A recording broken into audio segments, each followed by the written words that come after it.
Oke, kembali lagi dengan saya Disney Jambret di Ngopi Pagi.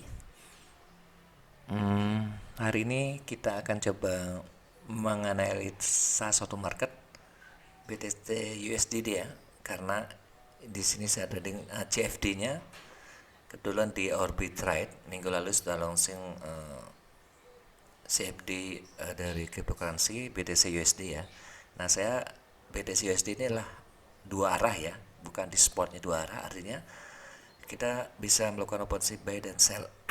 Buy sell artinya peluang itu sell kita bisa mendapat keuntungan dan buy kita juga bisa memperoleh keuntungan. Jadi sistemnya di sinilah dua arah. Jadi hampir sama seperti market future atau forex. Nah, seperti itu gambarannya. Oke, baik. Langsung aja saya menggunakan trading view untuk menganalisa suatu market dan saya trading di Orbit Trade karena hari Minggu, karena pas biasanya kalau hari-hari biasa kita trading gold, Nasdaq, dan forex, karena kita coba menganalisa market di hari Minggu khususnya BTC USD. Kita langsung aja. Biasanya ada 4 langkah analisa trading yang biasa saya lakukan. Pertama adalah saya mengidentifikasi suatu tren dan momentumnya. Kedua prediksi atau direction atau arah target ketika kita akan menentukan cara entry-nya dengan menentukan pola-pola atau pattern atau candle. Kedua tuh yang terakhir itu adalah eksekusi. Eksekusi itu ada dua macam, kita menggunakan plan B dan plan A. Apa kita counter trend atau apa, kita akan lihat. Oke. Tahap pertama lah kita mengidentifikasi suatu tren. Saya biasanya menggunakan multi frame ya. Nah, kalau kita ngelihat di weekly BTC USD itu trennya masih bearish ya, dan kita coba mengidentifikasi trennya dan ini masih bearish, dan saya kira dia ini masih di bawah MA 50, dan prediksi saya karena ini semua probabilitas dia menyentuh MA 50 dan kembali lagi menuju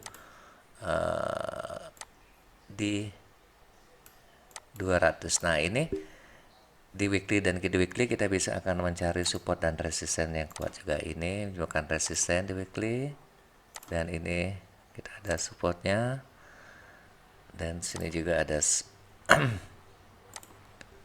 ada support. Nah, di weekly kita sudah mencari gambaran atau kunci-kuncinya ya. Ke levelnya kita turunin 1 derajat di daily. Nah, seperti itu biasa saya menganalisa suatu market di daily. Nah, di daily gambar seperti ini area daily MA. Jadi candle, kita lihat candle nih kalau kita perbesar ya. Nah, saya perbesar. Oke. Lihat candle ini masih berada di bawah daily MA 50. Artinya tren itu masih bearish, dan kita ngelihat ada support di sini. Terus kita ngelihat di time frame yang lebih kecil kita juga bisa mencari support lagi ya. Jadi ketika support itu ditembus, ketika resisten itu ditembus, dia akan menjadi support ya. Support become resisten. Nah, seperti ini kita bisa plot di daily. Nah, daily kita sudah punya gambaran ya. Oke, karena kita sudah tentukan, ini saya hapus. Itu baru kita namanya mengidentifikasi tren dan momentum ya. Oke, BTC USD ya. Terus saya akan turunin 1 derajat lagi di temper 4 jam. Oke.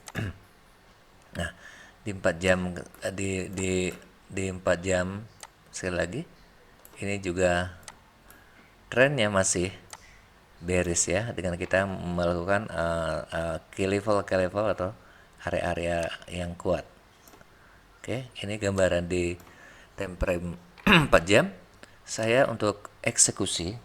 Nah, karena gambaran awal kita memang trennya lagi bearish. Oke, di 4 jam di 4 jam saya turunkan 1 jam atau 30 menit untuk mengeksekusi satu market. Oke. Oke, ini gambaran di 1 jam. Oke, 1 jam. Tampak sekali kita akan coba mencari support ini lagi.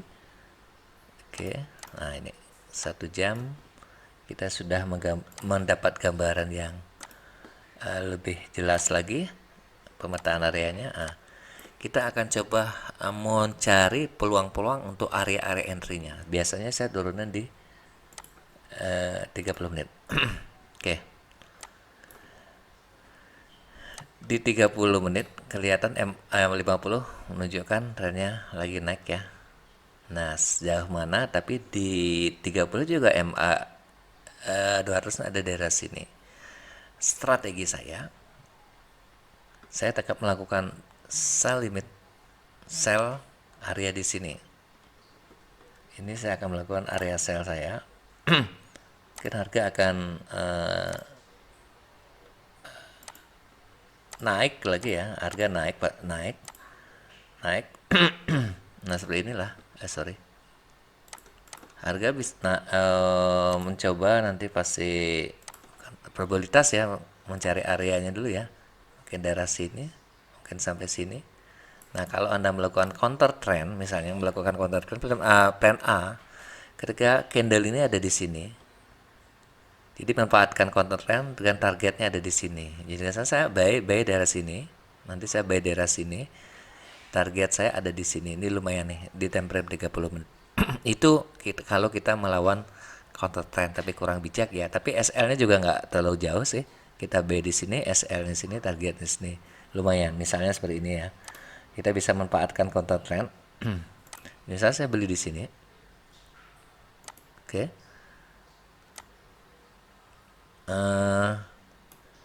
Ini kita masuk sih, apa namanya? Risk rewardnya masuk. Nah ini kita manfaatkan counter trend saya bilang ya. Jadi buy saya di sini jadi 1:2 lah. Ya, risk rewardnya 1:2. Itu kalau kita manfaatkan counter trend. Oke, skenario kita balik lagi karena kita dari awal adalah trend following, mengikutin trend, maka saya akan melakukan buy limit daerah mana? Ini saya akan melakukan buy limit daerah sini. Ya, buy limit daerah sini, trend ketiga ini disentuh. Nah, saya empatkan ini dan saya harap harga kembali jauh ke sini, jatuh lagi. Sehingga buy saya ada di sini. Sell limit saya ada di daerah sini. Ini akan saya melakukan sell limit di daerah sini. Dan ini targetnya, SL-nya ada di sini. Oke, gitu trading plan saya di key level di hari Minggu BTC USD. Have a cuan, semoga bermanfaat. Sekali lagi, ini adalah buat jurnal saya untuk catatan harian saya dan bukan ajakan untuk melakukan pembelian. Oke, thank you, terima kasih, sehat selalu dan happy cuan.